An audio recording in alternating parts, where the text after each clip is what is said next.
कृष्णाय वासुदेवाय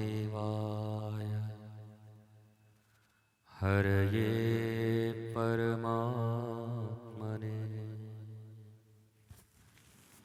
प्रणतः क्लेशनाशाय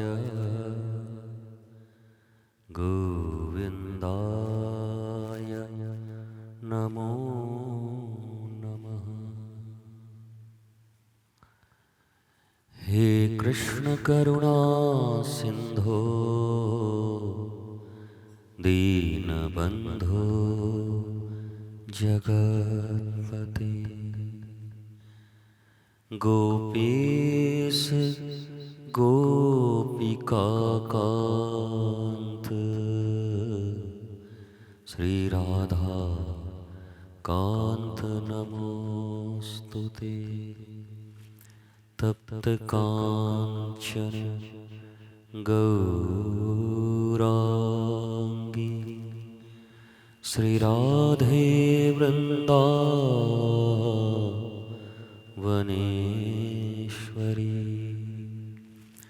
वृषभानुसुते देवी प्रणमामि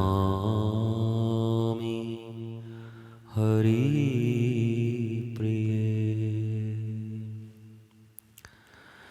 बर्हापीडं नटवरवपुः कर्णयोः कर्णिकारम् बिभ्रद्वासः गणगकपिलं वैजयन्तीं यमानां रन्ध्रानवेन रधरसुधया पूरयन् गोपवृन्दैर्वृन्दारण्यं स्वपदरमणं प्राविशद्गीतकीरतिः।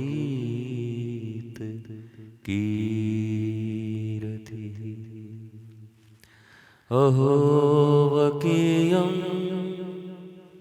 स्तनकालकूटं जिघांसया पायदप्यशामि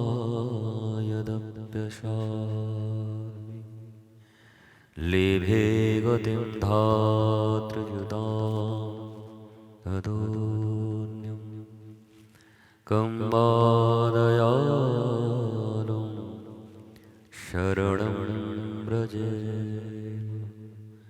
शरणं व्रजे।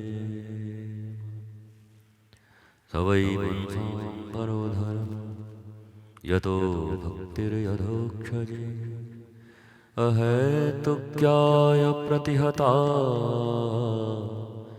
ययात्मा संप्रसीदति। अलम् विषयवार्तया नरककोटिविभत्सया वृथा श्रुति कथाश्रमौ पदविभूमि कैवल्यत परेश भजनो नमदा यदि सुखादयः किं ततः परं तु मम राधिका पदरहे मनुमाच्यतु। श्री राधा राधा श्री राधा राधा श्री राधा श्री राधा श्री राधा श्री राधा। बिनु सत्संग विवेक न होई राम कृपा बिनु सुलभ न सोई। निर्मल मन जन सो मोहि पावा मोहि कपट छल छिद्र न भावा छिद्र न भावा। यह तन विष की बेलरी, मेरे गुरु अमृत की खान। शीश दिए जो सदगुरु मिलया, तो भी सस्ता जान, तो भी सस्ता जान, तो भी सस्ता जान। न गुरोरधिकं तत्त्वं, न गुरोरधिकं तपः, तत्त्वज्ञानात् परं नास्ति। तस्मै श्री गुरुवे नमः।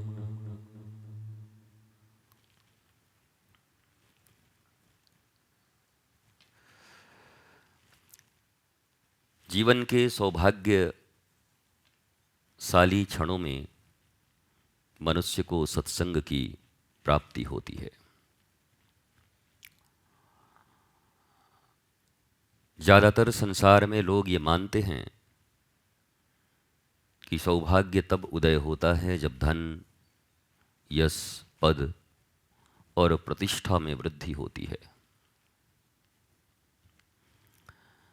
पर जब हम अपने इतिहास को पढ़ते हैं और अपने शास्त्रों का अध्ययन करते हैं, तब देखते हैं कि धन, पद, वैभव, इन सब की पराकाष्ठा पर हमारे शास्त्रों में सबसे श्रेष्ठ आसन पर कोई बैठा तो लंकाधिपति रावण थी।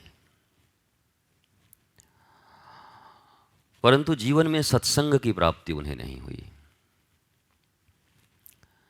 गुरु से सत्संग करना भी नहीं चाहते थे।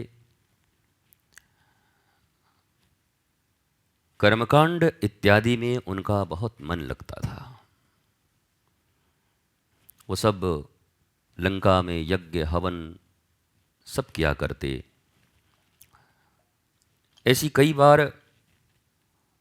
भावना प्रकट की गई संतों के द्वारा शास्त्रों में कि जहाँ ब्रह्मा जी स्वयं वेद मंत्र का उच्चारण करने के लिए आते, क्योंकि रावण को बहुत पसंद था और वो बड़ा निष्ठावान था।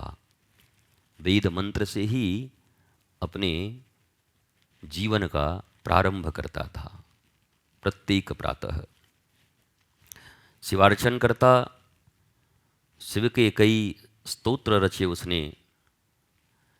भौतिक पद प्रतिष्ठा उस समय इस पृथ्वी पर अयोध्या से भी ज़्यादा लंका में थी। अयोध्या में मैंने कई बार कहा कि एक कनक भवन था, आज भी है जब तुम दर्शन करने जाते हो। पर लंका पूरा ही कनक नगर था, कनक का एक देश, जहां स्वर्ण सड़कों पर मिलते थे। तो अगर भौतिक समृद्धि की बात करें तो रावण की लंका श्री राम की अयोध्या से बहुत ऊपर थी, बहुत ऊंचाई पर थी।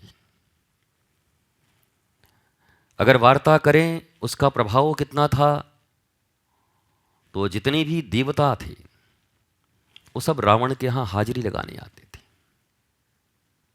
शनि को बांध के रखा हुआ था। जिस शनि से हम और तुम डरते हैं, आज शनि है क्या? हाँ शनि है, देखो आज शनिवार है। जिस शनि से तुम डरते हो उस शनि को बांध के रखा था रावण ने। यही बैठा रहा चुपचाप, बहुत बकवाद करता है।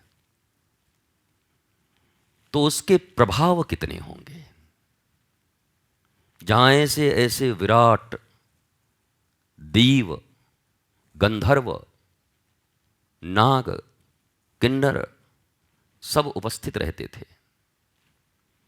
भौतिक संपदा भी और कर्मकांड की संपदा भी लंका में बहुत चलती थी। परंतु लंका में अगर एक चीज नहीं सुना जाता था तो वो सत्संग। एक बार हनुमान जी ने सत्संग प्रारंभ किया थोड़ी देर के लिए तो रावण ने कहा, अच्छा तो बंदर हमको गुरु मिला है, दुनिया में हमको और कोई गुरु नहीं मिला, तो बंदर आया पूंछ लेके हमको सत्संग कराएगा। आपको मैं दिख रहा हूं? दिख रहा हूं? कष्ट है देखने में? थोड़ा और ठीक कर दो, नहीं तो उठा दो। तो दोनों बंदर हमें बताएगा, उठा दो, तब तक सुनते रहेंगे। वो गुरु मानने को राजी नहीं था, और गुरु मानने को जब राजी न हुआ, सत्संग के श्रवण से उसका कोई मतलब न हुआ, तो इतनी भौतिक संपदा, इतनी ऊंचाई, इतना बड़ा साम्राज्य, बस इतना बड़ा साम्राज्य नष्ट हो गया। अब पता नहीं, हम सब धार्मिक लोग हैं, जिनसे पूछो वही राम जी का भजन कर रहे हैं, जिनसे पूछो वही रामायण लेके और कह रहे हैं महाराज जी हम अखंड कर रहे हैं आजकल, जीवन खंड खंड हो गया उनका, अखंड में लगे हुए हैं। मतलब क्या अखंड कर रहे हो? रामचरितमानस से बस एक ही प्रेरणा है कि इतनी ऊंचाई पर बैठा हुआ कोई व्यक्ति, और विद्वान इसलिए नहीं कहते कि वेद शास्त्र इन सबको रट लेने मात्र से कोई विद्वान नहीं होता। रावण इस बात का प्रमाण है। रटने से कोई विद्वान नहीं हो सकता। विद्वान, विद्या का अर्थ हमारे यहां है सा विद्या या विमुक्तये। विद्या वो है जो आपको एंजाइटी फ्री करती है, स्वतंत्र करती है, बंधनों से मुक्ति देती है। पर रावण को बंधनों से मुक्ति नहीं थी। इतना बड़ा साम्राज्य का स्वामी हर समय लोलुपों की तरह परिस्त्रियों पर, दूसरे के धन पर और दूसरे की बढ़ती प्रतिष्ठा से उसे बड़ी चिढ़ थी। इस कारण से लोग कहते भले ही हैं रावण जैसा विद्वान मैं बिल्कुल विद्वान नहीं मानता। काय बात का विद्वान? ये तो just like academic qualified present day के लोग, आज के भारत में या दुनिया में कोई बहुत एकेडमिक क्वालिफाइड हो, बहुत सारी डिग्रियां हो, डॉक्टरेट हो, पर वो महाभ्रष्टाचारी हो, न परिवार का, न समाज का, न राष्ट्र का सोचता हो, बस अपनी सुख सुविधा में ही मरा जा रहा हो। पर हम क्या कहते हैं? अरे पीएचडी हैं, पीएचडी। तो क्या करूं? बुद्धि तो उनके पास ध्रुव और प्रहलाद की तरह भी नहीं है, कर्म तो उनके मीरा की तरह भी नहीं है, छोटे से जना की तरह नहीं है। फिर हम उन्हें विद्वान कैसे कहें? फिर हम उन्हें कहते हैं ये बड़े पढ़े लिखे लोग हैं, इनके घर में सबका डिग्री बहुत तगड़ा है, और बस घर में थोड़ा करप्शन ज़्यादा है, और दुखी हैं लोग, और मारपीट चल रहा है, और मुकदमे चल रहे हैं। अब बताओ ये पढ़ा लिखा है? इस आदमी को अगर तुम पढ़ा लिखा कहते हो तो मैं तुम्हें अनपढ़ कहता हूं। तुमसे बड़ा अनपढ़ कोई ना होगा। पढ़ा लिखा होने का सीधा सीधा मतलब है, हमारे यहां एक सुभाषितानी है, उसमें कहा गया कि माता शत्रु पिता वैरी। वो माता शत्रु है और पिता वैरी है। कौन? कहा जिसने अपने बालकों को पढ़ाया नहीं। तो भारत के लोगों ने इसको रट लिया है, हम तो खूब पढ़ाएंगे। क्या पढ़ाओगे? बोला हम तो एकदम कॉन्वेंट में डालेंगे और हम अमेरिका लंदन तक भेजेंगे। पर तुम भी वही मूर्ख हो, कोई अंतर नहीं है तुम्हारे भीतर में। पढ़ने का अर्थ हमारे उस सनातन शास्त्र में क्या कहा गया? विद्या का अर्थ क्या कहा गया? क्या उस पढ़ाई के बाद आपके संतानों के भीतर डिप्रेशन बढ़ा? क्या उस पढ़ाई के बाद आपके संतानों के भीतर टेंशन बढ़ा? क्या उस पढ़ाई के बाद उनके जीवन में इतने संस्कार और संस्कृति आए कि प्रातःकाल उठ के रघुनाथा मातो पिता गुर ना वही माँ था? क्या उनके जीवन में ऐसी संस्कृति आई जो अपने राष्ट्र, अपने देश और मानवता का उद्धार करने के लिए अपने जीवन का भी बलिदान करने को राजी हों? क्या ये सब गुण उनके भीतर में है? नहीं है। नहीं है तो क्या कागज की डिग्रियों से मनुष्य की मनुष्यता का आकलन किया जाएगा? इसी भारतवर्ष में कभी कागज की डिग्रियां नहीं दी जाती थी। आज तक किसी गुरुकुल पद्धति में भगवान श्री कृष्ण भी जब महर्षि सांदीपनी के आश्रम से पढ़कर आ रहे हैं गुरुकुल से, तो कोई कागजी डिग्री नहीं गई कि आप जाइए सांदीपनी गुरुकुल से श्री कृष्णचंद्र जी को पास किया जाता है 88% नंबर से। ऐसी कोई डिग्री उनके पास नहीं थी। भगवान राम अपने गुरु विश्वामित्र और उसके पहले वशिष्ठ जी के पास पढ़ रहे हैं, पर उनके पास कोई डिग्री नहीं है, कोई डिग्री नहीं दिया जा रहा है। भारत में डिग्रियों का खेल जब से अंग्रेजों ने शुरू किया, तब से डिग्री तो बढ़ी, पर इधर भी डिग्री बढ़ गई। 98.5 डिग्री अगर हो तो ठीक ठीक माना जाता है शरीर का टेम्परेचर, पर टेम्परेचर भी बढ़ गया, रोग बढ़ गए, शोक बढ़ गए, क्रोध बढ़ गया, अबुद्धता बढ़ गई। उधर भी डिग्री बढ़ी और ये डिग्री भी बढ़ी, दोनों डिग्री बढ़ गए। ऐसे डिग्री का क्या करोगे? विद्या के ऊपर डिग्री हावी हो गई। आज कोई 9वीं क्लास पास बच्चा इन्वेंशन कर ले, किसी चीज का आविष्कार करे और समाज में, परिवार में सुख सुविधा सबको प्रदान करे, अपने गांव, अपने समाज के लिए श्रेष्ठ व्यक्तित्व का निर्माण करते हुए एक अपने आप को ऐसे रूप में प्रतिष्ठित करे जिससे सारे लोग प्रसन्न हों। और एक आदमी बहुत सारी डिग्रियां लेकर के और रावण की तरह पूरे देश पर भार बनकर बैठ जाओ, इन दोनों में से किसको पसंद करोगे तुम? बताओ। मुझे पता नहीं चलता, 70 साल तुम्हें भी जीने हैं, 70 साल तुम्हारे बच्चों को भी जीने हैं। इस कली काल में इससे ज़्यादा जियोगे नहीं। 70 साल में गुब्बारा फूट जाएगा, जैसे बर्थडे के गुब्बारे फूट जाते हैं ना अगले दिन, डम डुम, वैसे तुम भी फूटोगे, हम भी फूटेंगे, एक साथ ही फूटेंगे, सब फूटेंगे। तो 70 साल में जब ये गुब्बारे फूटने हैं, तो इन गुब्बारों को फूटने के पहले इन गुब्बारों को आकाश में उतुंग होकर स्वतंत्रता पूर्वक क्यों नहीं उड़ने देते? क्यों इसे इतने बंधन में रखे हो? क्यों इतने भयभीत हो? क्यों इतने डरे डरे हो? क्यों इतने संकुचित हो? क्यों इतने सहमे सहमे हो? किस बात का प्रेशर है? किस बात का टेंशन है? किस बात की तकलीफ में जी रहे हो? एक पल भी जीवन में चैन नहीं है। जिसकी जैसी होगी रात, उसका वैसा होगा प्रभात। रात्रि जिसकी जैसी होती है, उसका प्रातः काल भी वैसा ही होता है। अगर रात्रि चिंता में गई है, तो प्रातः ये मत सोचना कि तुम बड़े शुद्ध बुद्ध चैतन्य होकर उठोगे और अगला दिन तुम्हारा बड़ा अच्छा होगा, कि किसी ज्योतिष से दिखा लेंगे कि महाराज अगला दिन कैसा है। भला आज के दिन तो तुम अरबपति बनने वाले हो। भला अरबपति बनने वाले? हाँ, बोला अरबपति बन जाओगे। क्या हुआ? बोला अरब से एक कोई आया, उससे विवाह कर लिया, अरबपति बन गया। हाँ, अरब से कोई आ गया, उससे विवाह कर लो, अरबपति बन जाओगे। कोई मतलब नहीं है। ये अरबपति बन जाएंगे?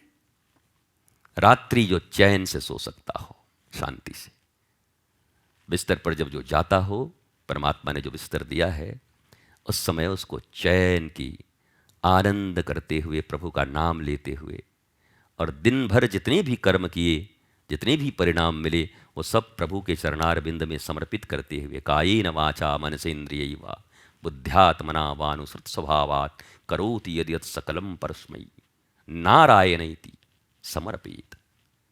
सब कुछ जो कुछ किया इस शरीर से, मन से, बुद्धि से, चित्त से, सब कुछ हे प्रभु अब आपके चरण में समर्पित किया। अब तू जाने तेरा, जैसे डॉक्टर शिव गाते हैं, तू जाने तेरा काम जाने। अब तू जाने और तेरा काम जाने, हमें कोई मतलब नहीं है।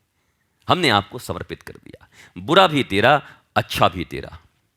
पर जब हम अच्छाई स्वयं लेते हैं और बुराई भगवान को देते हैं, तो भगवान कम चालाक हैं, चतुर शिरोमणि हैं। बोला अच्छा, सब बुराई हम पर दोगे और अच्छाई खुद ले जाओगे। देना है तो सब दो। भगवान तो राजी हैं, तुम्हारी बुराइयों को भी लेने के लिए राजी हैं, लेकिन तुम सब देने को राजी कहाँ हो? तुम बड़े चालाक हो। अच्छाई मैंने किया, ऐसी प्रेरणा मिली कि हो गया बस। हम बचपन से ऐसे ही हैं, जिस काम में हाथ लगा देते हैं वो काम काम नहीं रहता, फिर श्री राम बन जाता है। मैंने हम कर ही देते हैं। अच्छा ठीक है, ये कैसे बिगड़ गया? अब बताइए, हम तो इतना परिश्रम किए, पूजा भी किए, भगवान भी अब गरीबों का नहीं सुनते हैं। भगवान भी मुस्कुराते हैं। बड़ा बहुत ही चालाक और परले दर्जे का झूठा आदमी लगता है। हर बार अपनी बड़ाई ले जाता है कामों में, और जब इसको कहीं असफलता मिलती है तो फिर बताइए क्या फायदा हुआ? वृंदावन गए, अयोध्या गए, मथुरा गए, इतना पूजा किए, कलयुग में कोई भगवान टगवान नहीं है। ओह, ये कैसी बातें मनुष्य उस ईश्वर से भी करना सीख गया है, परमात्मा से भी करना सीख गया है। मैं ये बातें सिर्फ इसलिए कह रहा हूं कि आप भी अपने घरों में, परिवारों में, समाज में इस एकेडमिक क्वालिफिकेशन का बहुत महत्व मत देना। जो पढ़ रहे हैं दैट्स वेरी नाइस, रेस्पेक्ट है मेरा, उन्होंने मेहनत किया है, इसकी पढ़ाई की है, रेस्पेक्ट है, पर वही सब कुछ है ये मत मान लेना। और कोई ऐसा भी मिले बहुत पढ़ाई जिसने नहीं की हो, नहीं मौका मिला, पर स्वयं भी प्रसन्न रहता है, परिवार को भी प्रसन्नता देता है, समाज भी उससे प्रसन्न है, फिर क्या ये बात की पढ़ाई है? किस लिए पढ़ाई है? पढ़ाई तो इसीलिए थी ना कि हम आनंदित रहें। विद्या किस लिए अध्ययन किया जाता है? हमारे भीतर आनंद का वर्धन हो, हमारे भीतर शांति आए, हम प्रेम से रहें, इसी की तो विद्या दी जाती है ना। नहीं महाराज जी, इसके लिए दी जाती है। तो ये किस लिए दी जाती है? मालपानी, ये किस लिए है? मतलब मालपानी रहेगा महाराज, ये सब खरीद लेंगे, खरीद के क्या करोगे? खरीद लेंगे तो आराम से रहेंगे। आ गया आराम ना, अंत में आराम। ये भी चाहिए आराम के लिए ही ना, शांति के लिए ना। पर कोई बहुत पढ़ा नहीं है, बहुत धन नहीं है उसके पास, पर उसकी शांति को कोई नहीं छीनता है। वो बात बात पर उद्विग्न नहीं होता, वो प्रतियोगिताओं में नहीं जीता, वो जीवन की उपयोगिता को सिद्ध करने में लगा हुआ है। प्रतियोगिता मनुष्य को बेचैन बनाती है, और कभी भी स्वस्थ प्रतियोगिता नहीं हो सकती। मैंने कई बार कहा है, लोगों ने कहा स्वस्थ प्रतियोगिता है, हम की प्रतियोगिता भी कहीं स्वस्थ होती है? चुनाव लड़ रहे दो प्रतियोगियों से पूछो, जो जीत गया उसके घर का हालत देखो, जो हार गया तो स्वस्थ है तो अस्वस्थ कैसे हो जाता है? 2-4 दिन अस्वस्थ हो जाते हैं हारने वाले, और कह रहे हैं स्वस्थ प्रतियोगिता है। काहे बात की? प्रतियोगिता स्वस्थ हो ही नहीं सकती। प्रतियोगिता करने के लिए मनुष्य इस पृथ्वी पर नहीं आया। ईश्वर ने सबको अनूठा बनाया है, एक एक को अनूठा बनाया है, किसी को किसी की तरह नहीं बनाया। ये तो ठीक है, माता पिता खुश होने के लिए कह देते हैं, किससे मुंह मिल रहा है चेहरवा? माई पे गए हैं, माई पे नहीं, पिताजी पे गए हैं। अरे नहीं लगा दादाजी पे, अरे किसी पे नहीं गया, वो अपनी तरीके का आया है। वो नाक भाव भले मिल गए हों, पर मन अपने पूर्व जन्म के संस्कारों के कारण, और वो आत्मा अलग आत्मा है, उन संस्कारों को लेकर इस शरीर में वो आत्मा आई है। वो किसी से नहीं मिलता, किसी की तरह नहीं है, वो अपनी तरीके का है। और उस आत्मा को अपने ही कल्चर करना होता है, उस आत्मा को अपने ही संस्कारित होना पड़ता है, और उस संस्कार के कारण उसके जीवन में आह्लाद, प्रेम और शांति आ सकती है। आप बहुत जगह जाएंगे, घूमेंगे, आनंद लेंगे, दर्शन करेंगे, सब करिए, पर इतना याद रखिए कि मैंने आज तक जो सीखा है, उस सीखने की दिशा को ही बदलना होगा। आप समझ रहे हैं? पात्र गड़बड़ है। पात्र में क्या है? बोला केरोसिन ऑयल है। उसमें क्या बोला? बोला हम खीर ले आए हैं। कहा नहीं, हम तो रबड़ी ले आए हैं। बोला है रबड़ी? हम तो क्या बताएं, अमृत जैसा स्वादिष्ट सा। अरे पहले से केरोसिन ऑयल है, उसमें कुछ भी डालोगे वैसे ही बन जाएगा। तो तुम इस पात्रता को लेकर के इस पृथ्वी के 10 चक्कर भी काट लोगे तो कुछ नहीं होगा। पहले तुम्हें गुरु के अनुरूप अपनी पात्रता को परिवर्तित करना होगा, उस पात्र को शुद्ध करना होगा। अगर पात्र शुद्ध हुआ तो उस पात्र में इतना सा थोड़ी सी बिना नमक की भी सब्जी पड़ेगी तब भी स्वादिष्ट लगेगा। और नहीं 36 और 56 प्रकार के व्यंजन भी हो और ऊपर से मिट्टी तेल डाल दिया जाए, केरोसिन ऑयल और पेट्रोल, तो खा पाओगे? नहीं खा पाओगे। तो तुम्हारे पात्र में ये जो कुमति का केरोसिन ऑयल है, इसे मिटाना होगा, और इसे गुरु की कृपा से ही मिटा सकते हैं। कुमत निवार सुमत के संगी कौन है? श्री हनुमान जी महाराज। हनुमान जी महाराज कौन है? सदगुरु। सदगुरु ही जीवन से कुमति मिटाकर सुमति ला सकता है, और उस सुमति के कारण आप सुखी हो सकते हो, आनंदित हो सकते हो। याद रखो, मैं फिर कह रहा हूं, रावण से ही प्रारंभ किया था और रावण पे ही विश्राम कर दे रहा हूं। आज रावण भी खुश हो जाएगा कि वाह, कोई कथा हमसे शुरू होके हम पे भी विश्राम हो सकती है, मतलब हम भी हैं अच्छे। तो रावण से प्रारंभ किया था और विश्राम भी रावण पे कर दे रहा हूं। देखो, रावण के पास सब था, बस कुमति नहीं हटी उसकी, और उस कुमति के नहीं हटने के कारण वह जीवन के एक क्षण में भी आनंदित नहीं रहा। लिखा है, रात रात को अचानक उठ जाता था। मंदोदरी कहते क्या हुआ? तो पागल बोला, ओझा बोला था, वैद्य बोला, झरवा था, काबर ऐसे उठा थे, का कर थे भाई, जजका थे तोरा का। अब वो फिर जा करके वो डरता था। रावण जैसा प्रतापी, शनिदेव को बांध के रखा है, देवताओं को बांध के रखा है, उसके बाद भी डरता है रात में। क्यों? कर्म डराते हैं हमें। मनुष्य के कर्म ही उसको भय देते हैं, और मनुष्य का कर्म ही उसे निर्भयता देता है, अभयता देता है। जंगल में सोया हुआ महात्मा निर्भय रहता है, पर महलों में कैद, चारों तरफ से त्रिकुटी पर समुद्र से घिरा हुआ, कोई शत्रु नहीं आ सकता रावण के पास। हनुमान जी जैसों को भी जाना पड़ता है तो लंकिनी मच्छर जैसा भी तो पकड़ लेती है, कहाँ चला। हमारी सिक्योरिटी सिस्टम बहुत तगड़ी है। ये कोई अभी भारत का ये चल रहा है कि घुस जाओगे तुम और पता नहीं चलेगा, चलो इधर आओ, नहीं घुसने दिया। खैर अभी भारत भी बड़ा तगड़ा हो गया है, नहीं घुसने दिया इस बार, बहुत प्रयास करके, और उन लोगों को नहीं आने दिया, शत्रुओं को। पर रावण का भी ऐसा ही था। वो तो हनुमान जी थे कि प्रवेश पा गए, और वो प्रवेश इसलिए पा गए कि लंकिनी मिल गई। इधर नहीं मिलती तो नहीं पा पाती। लंकिनी ने रोक तो दिया ही था, वो मिल गई। बोला नहीं ठीक है, ब्रह्मा जी हमको वर दिए थे कि ऐसा आदमी मिलेगा, एक मुक्का मारेगा, हम जब ढलमनाएंगे, रक्त निकलेगा तो समझ लेना रावण का विनाश का कारण आ गया। तो प्रवेश नगर कीजिए सब काजा, हृदय राखी कौशलपुर राजा। बोलो वाह वाह। अब देखो, प्रभु अगर अनुकूल हों तो शत्रु पक्ष का जो सबसे बड़ा सैनिक है, रडार, जो प्रवेश नहीं करने देता है, वो सेना भी कह रहा है कि प्रवेश नगर कीजिए सब, आइए आइए, ले जाइए, हमारे राष्ट्र पर अपना कब्जा कर लीजिए। बताओ महाराज, अगर रघुनाथ अनुकूल हो तो क्या नहीं हो सकता। ये वही हनुमान जी हैं जिन हनुमान जी को रीछपति जामोन जी ने क्या कहा?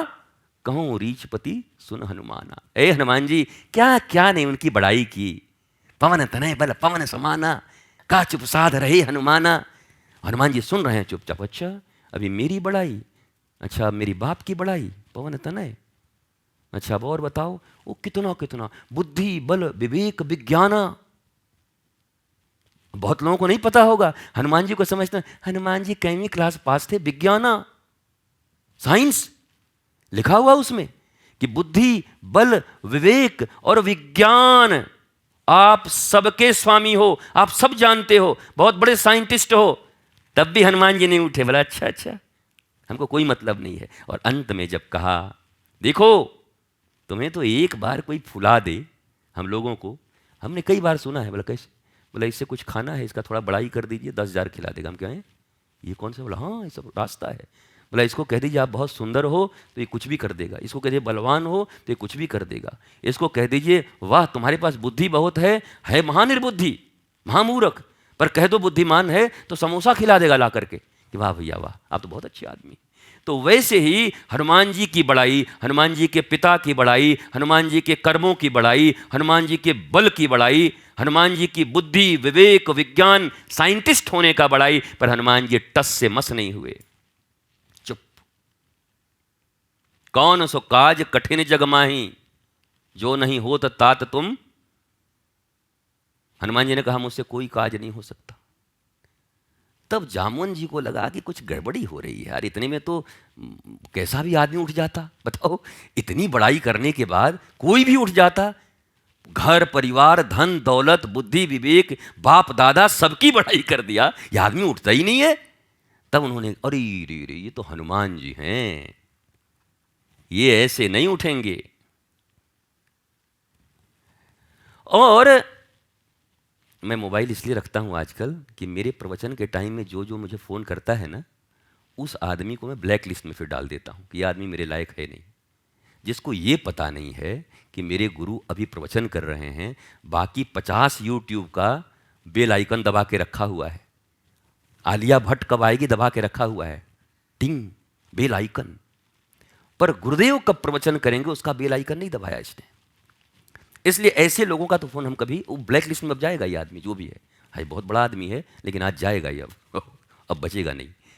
अब मैं आपको एक बात बताता हूं। हनुमान जी को जब जामोन जी ने कहा, ये मैं साधारण व्यक्तियों की तरह इनकी बड़ाई करके और इनको उठाना चाहता हूं, ये तो हो ही नहीं सकता। ये हनुमान जी हैं, हनुमान, जिन्होंने अपने मान का हनन कर दिया है, रामदूत, इनका दूसरा कोई पहचान ही नहीं है।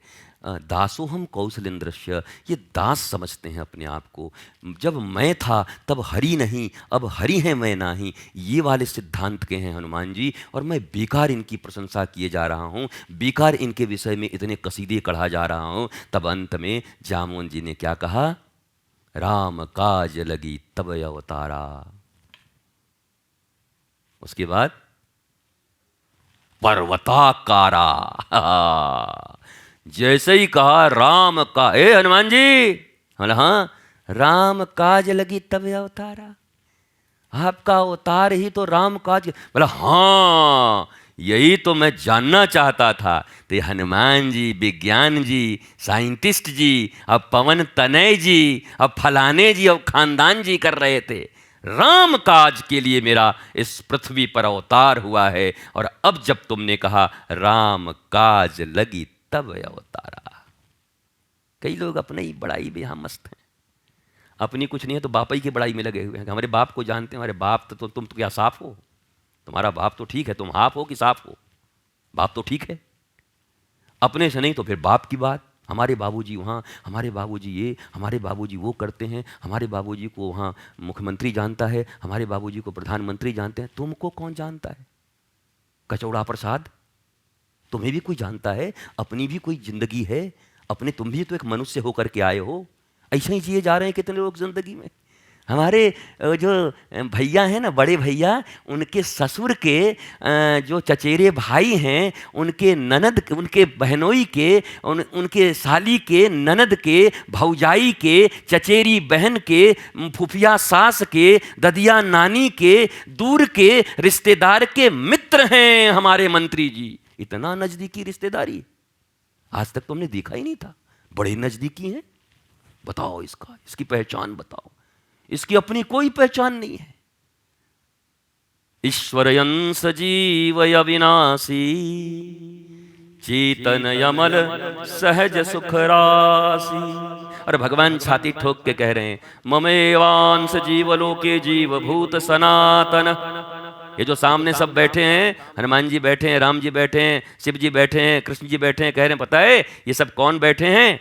तो सब अपना अपना परिचय देने लगे। हाँ हाँ महाराज, मैं यहाँ ले आया हूँ, मैं यहाँ ले आया हूँ, मेरी नाम है, मेरे बाबू जी ले नाम है। पर ठाकुर जी क्या कह रहे हैं, मम एवांश जीवलोके जीवभूत सनातन। ये जो सब बैठे हुए हैं ना, बोला हाँ, ये सब मेरे संतान हैं, मेरे अंश हैं, और जब से मैं हूं तब से ये लोग हैं। भगवान तो आपको ये मानते हैं और आप कचौड़ी प्रसाद मानते हैं अपने आप को, जलेबी लाल। कुछ सोचो, ईश्वर आपको क्या प्रज्ञा दे रहे हैं। ईश्वर आपको अपना मान रहे हैं, मेरा पुत्र है, मेरा संतान है, और हम उसको छोटा बनाए हुए हैं। हम वहां से आए हैं, हम वहां के हैं, हम इनके हैं, हम उनके हैं, कुछ नहीं।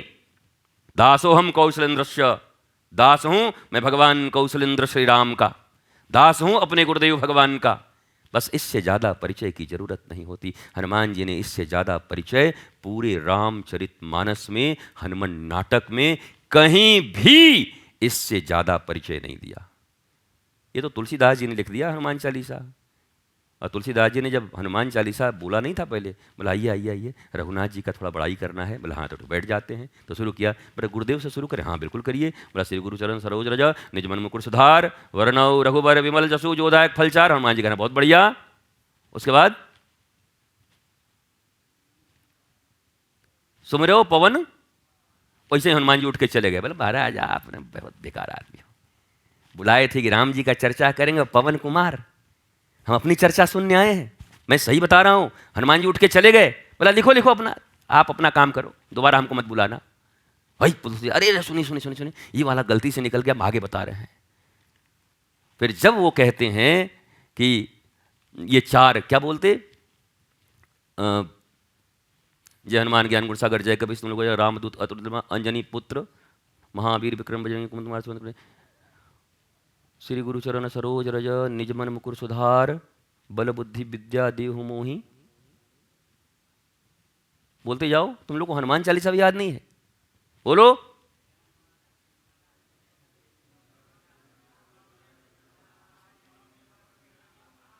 बस रामदूत जब कहे तो हनुमान जी बैठे।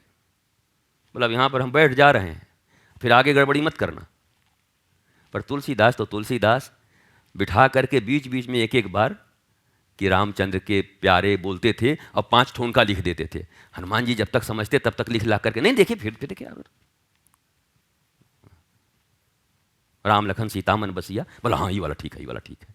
इतना करके हनुमान जी मगन हो जाते थे कि वाह, तब तक 4 लाइन उनका लिख देते थे वो।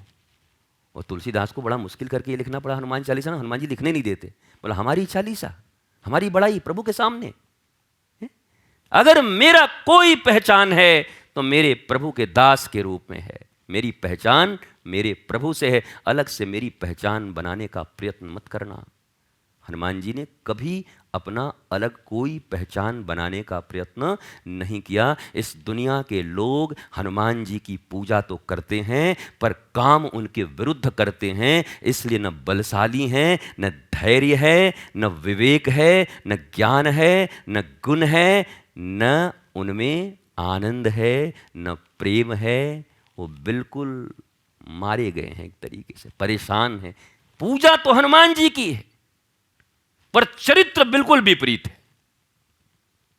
हम दुनिया में ऐसी पूजा आज तक देखे नहीं। आपको तो हम भगवान मानते हैं, एक गिलास पानी ले आओ तो दूसरे से मांग लीजिए ना, अभी हमको टाइम नहीं है। पकड़ के लाओ तो इसको ही भगवान मानता है, इसको मारूं पहले। बताओ, ये भगवान मानता है? कर्म नहीं है इसके, पर ये मुख से भगवान मानता है। ये सारे जितने लोग तुमको इस संसार में दिखाई पड़ते हैं, जो मौखिक रूप से केवल ईश्वर की आराधना कर रहे हैं पर कर्म उनके विपरीत हैं, याद रखो अपने घर वालों को तो ठग नहीं पा रहे हो, पड़ोसी तो तुमसे ठगा नहीं रहा है, तुम चले भगवान को ठगने। उनको इतना भी बुद्धि नहीं है, तुम्हारे इतना भी। ये इंसान कितना मूर्ख है, इसको ये नहीं समझ आता कि प्रभु को मैं ठग रहा हूं, कैसे ठग सकता हूं। कभी भी अपनी सेपरेट पहचान आज तक किसी शिष्य ने नहीं बनाई, और शिष्य जब गुरु से अलग पहचान बनाने का प्रयत्न करता है उसी समय उसकी शिष्यता नष्ट हो जाती है। जीव जब भगवान से अलग पहचान बनाने का प्रयत्न करता है तो उसी समय उसकी भक्ति नष्ट हो जाती है और भगवान से उसका अलगाव हो जाता है, टूट जाता है। वो पहले भक्त था, अब विभक्त हो गया, अब टूट गया, अब भगवान से अलग भी इसकी कोई पहचान है। और जरा सोचो, हम सब केवल अपने पहचान के लिए परेशान हैं। हमारा पहचान क्या है? 4 दिन गुरु की सेवा किए नहीं कि ओढ़े भगवा और लिए टटमजार तुड़ंगा और निकल पड़ेगी। हम तो अब खुदे हो गए एकदम, हरि बोल हरि बोल हरि बोल, पहचान करते निकल गए, गाते हुए निकल गए। बताओ, इनको शांति मिलेगी? इन्हें चैन मिलेगा? इन्हें प्रभु मिलेंगे? प्रभु की कृपा इन्हें मिलेगी? जो पहचान बनाने को व्याकुल हैं वो हनुमान के प्रिय कभी नहीं हो सकते। हनुमान जी का कोई प्रसाद उनके जीवन में प्राप्त नहीं हो सकता। ये पहचान बनाने वाले बेपहचान मारे जाते हैं, याद रखना इस बात को। और अगर आपने अपनी पहचान को अपने गुरु और गोविंद में समाहित कर दिया, मेरा पहचान यही है, हनुमान जी ने लाख बार किसी ने पूछा पहचान बताओ, नाम बताओ, खानदान बताओ, बोला दासो हम कौशलेंद्रस्य। एक ही पहचान है, प्रभु ने कृपा करके दास स्वीकार कर लिया है, बाकी यही पहचान है, इसके सिवा तुम्हें कुछ हुई नहीं। हनुमान जी जैसे स्वयं को कह रहे मैं कुछ नहीं हूं, प्रभु ने दास स्वीकार कर लिया, मेरा ये पहचान है। क्या ऐसी पहचान है आप लोगों की? हमारी ऐसी पहचान है? क्या हम ऐसे जीवन को जीते हैं? नहीं जीते ना, इसीलिए हैरान और परेशान रहते हैं। और एक विश्राम की बात कहता हूं, इसके बाद विश्राम। जीवन में ईश्वर अवसर बहुत देते हैं, अवसर मत चूको। ईश्वर के दिए अवसर, गुरु के दिए अवसर को कभी चूकना मत। प्रभु इतने कृपालु हैं, इतने करुणायतन हैं। बताओ, भगवान की पत्नी का कोई हरण कर सके? कौन माई का लाल इस पृथ्वी पर पैदा ले लिया बताओ? है कोई? ये रावण तो उन्हीं का जय विजय द्वारपाल था ना।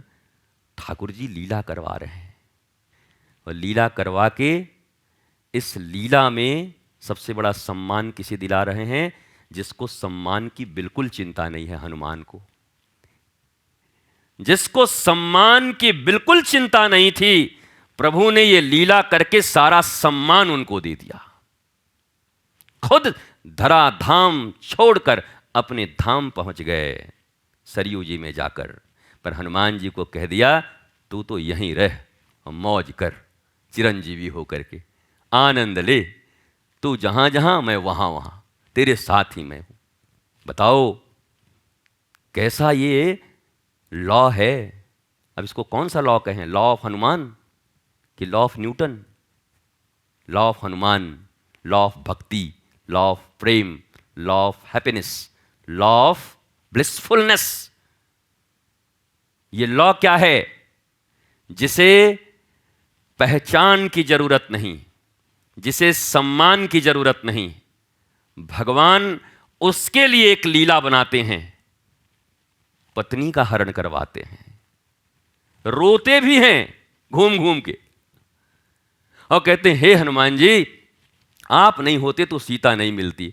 तो हनुमान जी चरण में गिर के और ठाकुर जी का ऐसे पांव पकड़ते हैं। कभी देखो ऐसे करके पकड़ लेते हैं, ऐसे। इसको बोलते हैं प्रपत्ति, प्रपन्न होना।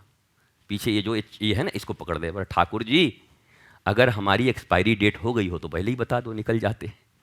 पर ये कहना ही अर्थात आप मुझे अब त्याग रहे हैं। मैं? अरे ठाकुर जी, भुलावा और माया दूसरे को देना। हम आप ही के बच्चे हैं हनुमान, आपने दास बनाया है। मैं इस माया में नहीं आऊँगा आपकी कृपा से।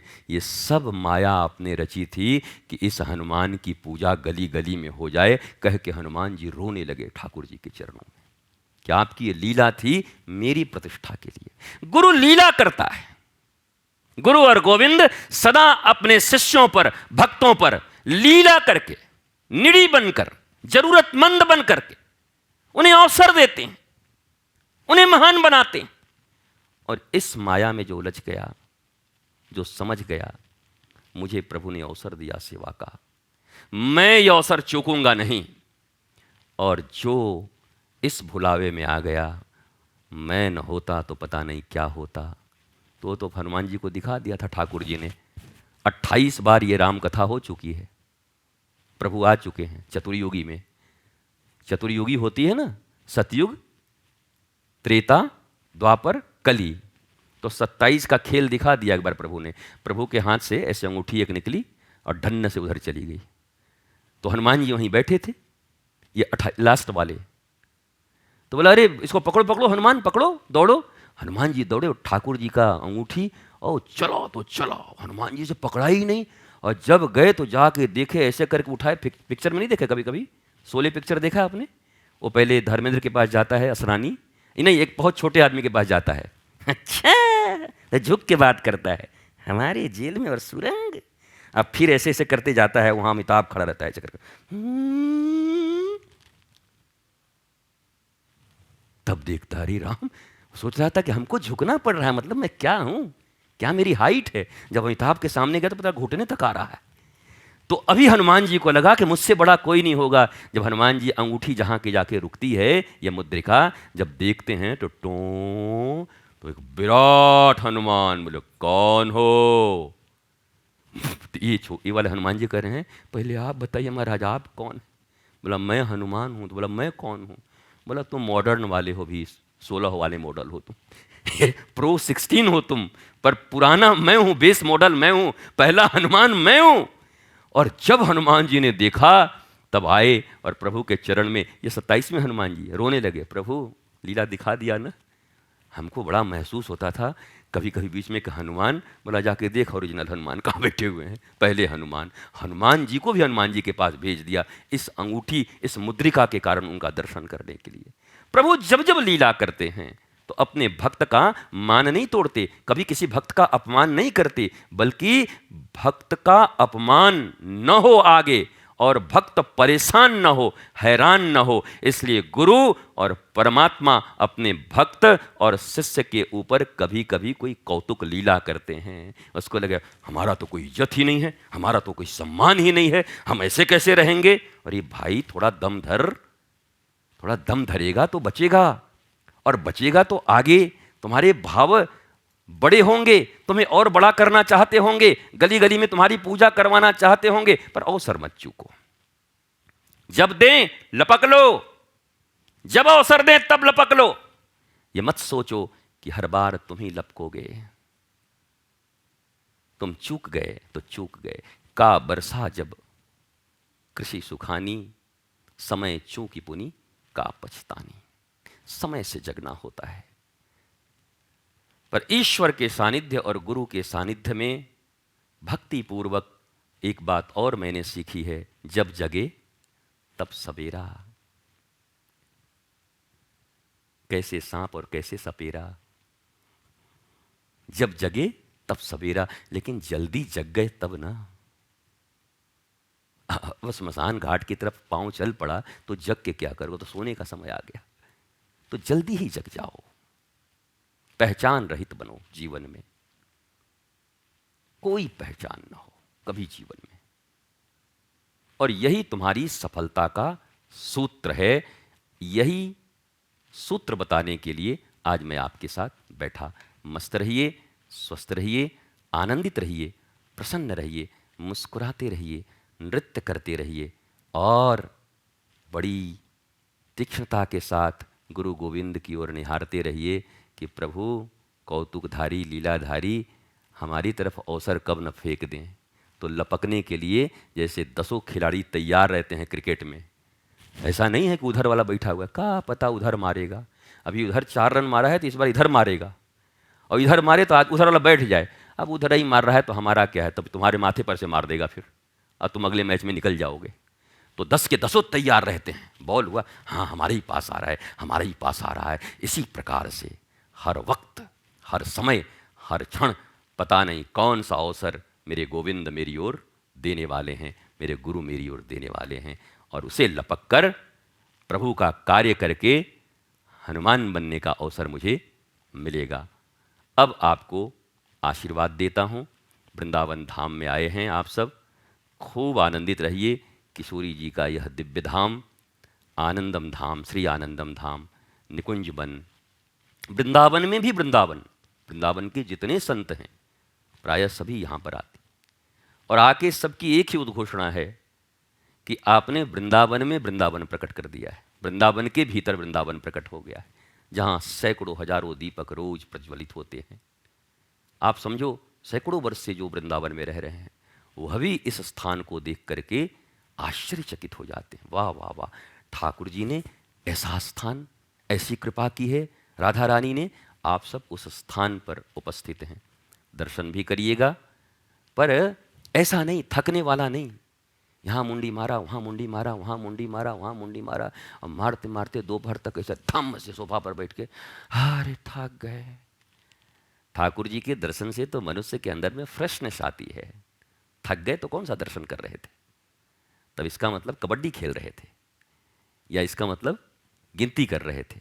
108 कैसे गिनती गिनना हो, वो नहीं करना। जहाँ जाना अगर आए तो दर्शन करोगे ही तो दिव्यता से करो। एक ही जगह हो, दो ही जगह हो, तीन जगह हो, पर दिव्यता से हो।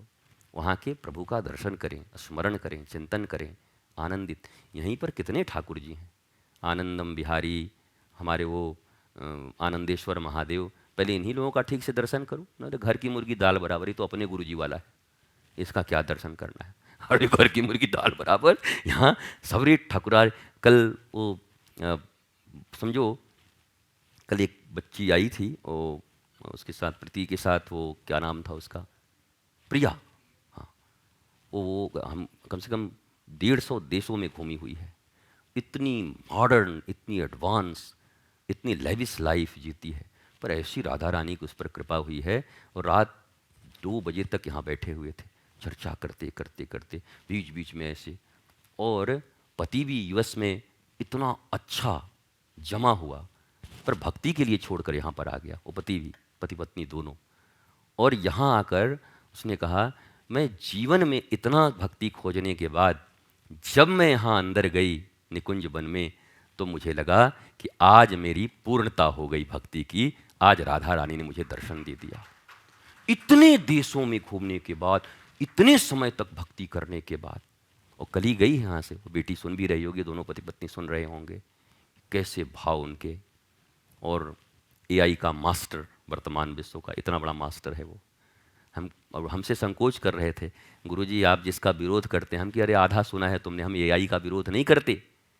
हमने कहा आत्मज्ञानी श्रेष्ठ व्यक्ति अगर एआई का इस्तेमाल करे तो पूरी दुनिया में खुशहाली आ सकती है।